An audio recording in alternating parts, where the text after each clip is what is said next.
just want to be candid to you. Like, this system that we're in right now, you know, definitely wholeness to my brother Yusuf L. Like, I got a chance to see some of Yusuf L's videos today. And just elaborating once more in a legal way what some of us are talking about on the metaphysical, which others are talking about on the physical and the literal, because all that knowledge should match up, is that there is a system in place that is literally enriched and continues to enrich itself based on your work. Meaning that on the markets, the predominant thing that is being exchanged to back up the value of the corporation, United States of America, if you may, is the work of the people, the bonds in the work, and the companies and the corporations, right? And of course, he elaborates, you know, eloquently about how this is where that whole thing came from with needing to incorporate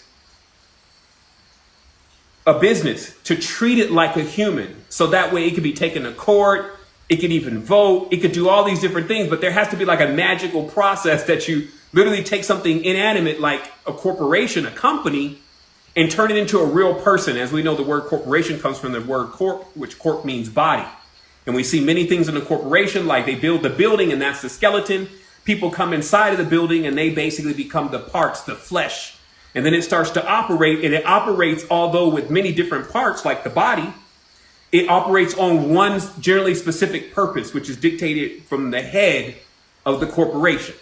Okay, so they're masters at this. I don't claim at all to be the legal master. I just know what I need to know. This is why I've been saying Sovereignty 2020, because in the details, what it points out is that basically that there's these bonds, which we call oaths, pacts, rituals, etc., that every citizen of the United States has been put under. And this is moving them out of the space of being a sovereign. And the key thing this brother hones in on, which I talked about at times, but the key thing is it's through accepting what we would say is the benefits.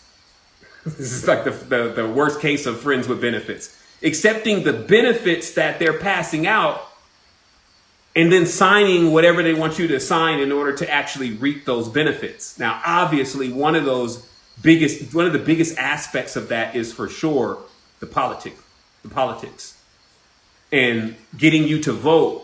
Because then what you're doing is this person gets in front of you and tells you all you want to hear. And they just want you to sign that piece of paper, sign that ballot.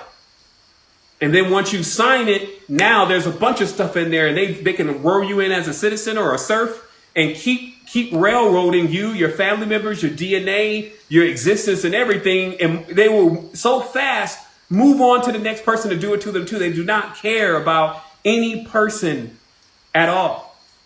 Especially if you don't care about yourself and you don't realize what's actually happening here, because it's not happening because it's like, oh, this is how it is. No, we're agreeing to this in some way, shape, or form. And in order to break those bonds, you need to start practicing this awareness and put it in your system. Like, you may not be able to completely see, well, how am I going to become sovereign? I'm still working at this job. And blah, blah, blah. Stop doing all of that, because all you're doing is you're just messing up what these people from The Secret got paid billions of dollars to tell you about the law of attraction.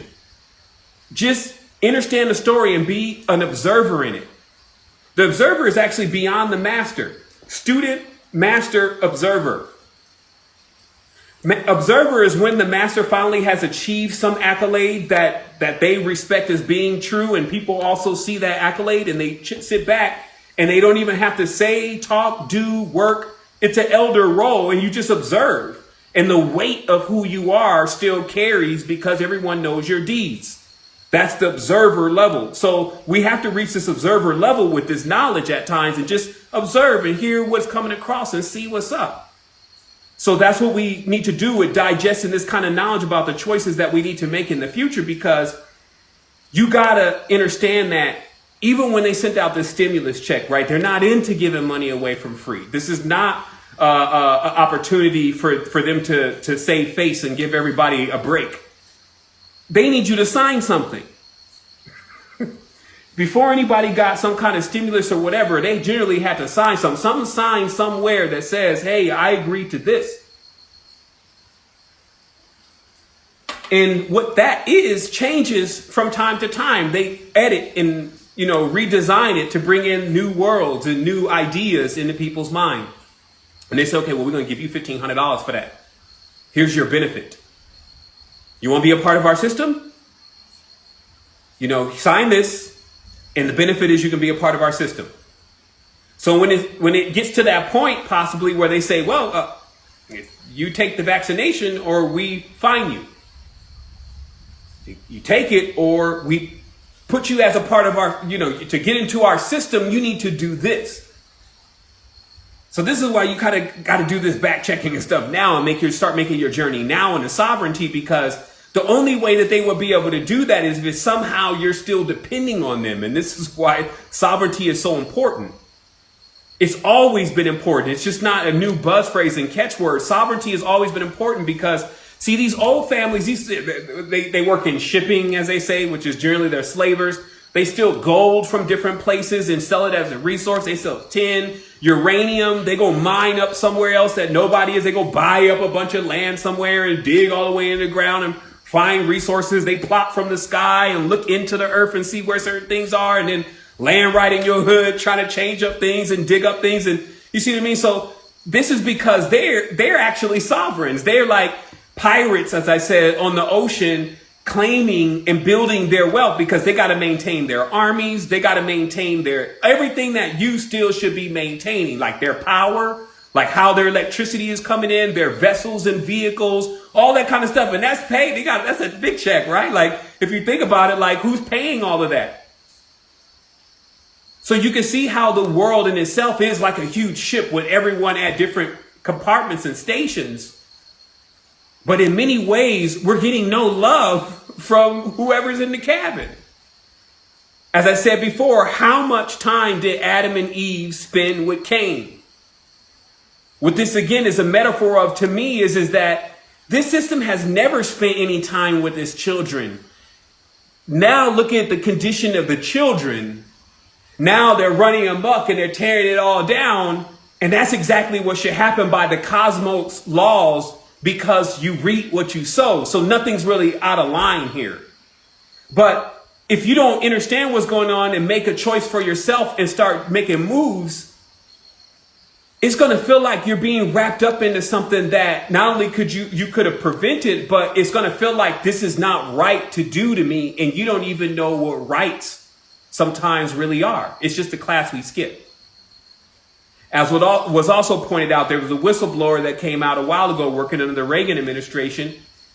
And she revealed thoroughly how the schools were being designed to dumb the kids down. That was the main agenda, because what was going to come in 40 to 50 years, they need to make sure people didn't even understand the basics. Because back then, there was already a lot of education on why it was important to have a dollar backed by something. And, all of those different key fundamentals, which actually kept the debt-based systems at a minimum. And now we see these debt-based systems like I got a letter from another brother. He's in another country. I see Costa Rica doing it. Right now, all of these countries are going to the IMF right now. They're approaching the IMF like you would go to Bank of America. And they're like, hey, and it's interesting because what you're actually seeing is that they didn't have previous relationships generally also with the IMF. They was floating on their own resources like a corporation. They adapted some of the same things they saw the U.S. do. They started saying, okay, well, I got my resources. I got my shipping rights. I'm going to sell my own shipping lanes. And, unless y'all going to come in here and go to war, then here's how much we're charging for this. And they were maintaining their countries like corporations. But now, since there's been such a huge dip in all of commerce all the way around, and the international banking is shaky, you got countries saying, oh, shoot, we still have so many people to pay. And we still need, current to fluctuate through here. We need to borrow some money. So they're going to borrow money from the IMF. And just like in the international, the Global Economic Forum got together and talked about the Great Reset, which is something they even dared to publish. They put it on YouTube. So this is how much they're fully confident that nobody is reading and knows anything about what's going on, because they put their plan right there, the reset. How do you avoid this? How did it start? How did we get here? Because to be very simple, and I'll go to the end of my notes because I'm not trying to keep you out here all day, but to be very simple, the solution is quantum generation to eliminate debt. We need to deploy a vehicle that on all levels, that's why it's called quantum, removes us from debt. Now, there used to be a theory, out of sight, out of mind. I don't have to worry about it. If I don't think about it, I'm not in any kind of debt. And, I can see how that would be plausible. You can almost like dig your head in the sand and say, you know what? I'm not accepting that.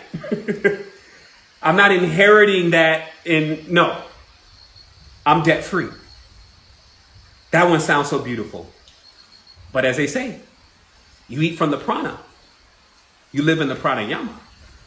What this means is that, well, you see, because you're creating things all the time, so you're racking up some kind of energetic signature, whether it's you that has to clean this up, as we talked about before, cleaning up the DNA, whether it's you that has to clean it up or somebody else in your family, somebody gonna clean it up.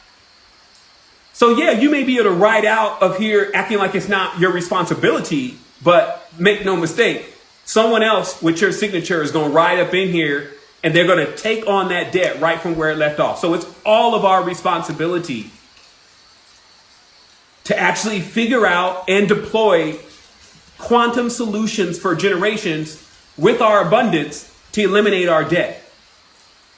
Now, it also seems very straightforward that any real solution, if it doesn't have anything to do with the kids, is not a real solution. Because it'd be like a treadmill effect. We would fix the system only for children to come in, or fix the matrix, and only for children to come in and break the matrix. Because of the lack of attention that has been spent on them and the kind of curriculum that they've been given.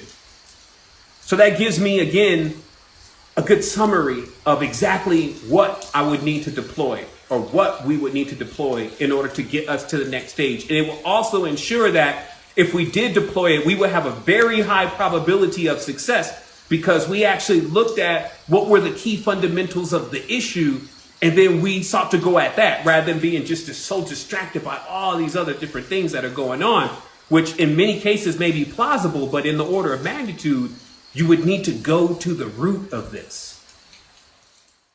One of the bigger issues that was pointed out is also about the money, the actual the fiat, the greenback. That talisman, as I call it, because this is one of the benefits. They had ended up configuring the legal tender, if you may, directly in cahoots, since it's fiat, directly in cahoots with the scheme of deploying debt on everybody and levying work on everybody and putting them all into bonds, right? So some people feel like, they got away from this, and they feel like their family line wasn't subjected to slavery. Everybody is in the slavery now. This is a mutual cause that everybody's going to have to jump in on this. And so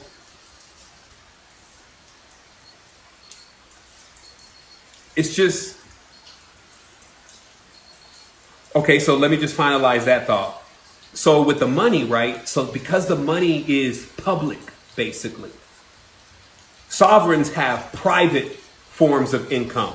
It's just private. So this is what takes it completely out of the sector of being taxed or any of that. But once you enter back into a public sector, even with private resources, you can now be taxed. So this is showing you the basics of, if you're going to play around in their system or even use their money, that is a benefit. And they want to get paid for that benefit. And it's beyond cash at this point. It seems like they even want a little soul force for that benefit. And so what is the future? And this is why what happened with even the cryptocurrency and other solid currencies is they're private. They're private cryptocurrencies. And that removes all of that legality. This is why a lot of people were rushing to that and saying, yo, this is big. It wasn't just about winning a lottery and making a bunch of money on these charts. It was about, if there becomes another tender that is private, then we can get ourselves out of the agreements that are going on with that specific contract. You see what I mean? It offers a certain pathway. And I'm not here to tell you that cryptocurrency is here to save everybody.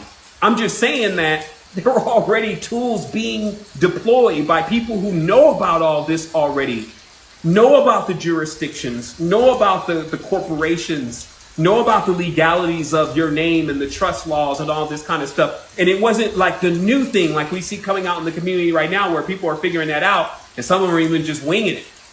This was what they always knew. And so there were already solutions. And then every time something started changing, because trust was one of the solutions. So when that started becoming tough to do, certain territories, Commonwealth territories, then they had certain statuses. So it was something like you would have a family lawyer, if you may, or a family legal expert. And they will always advise you on how to keep moving your resources and assets to keep it away from the pirates, basically. And also in the future to keep your children from owing some type of debt to these pirates. And then, of course, that's starting off with the primary goal of one having to be responsible for whatever it is that they're actually producing and how that what they're producing is sustaining itself.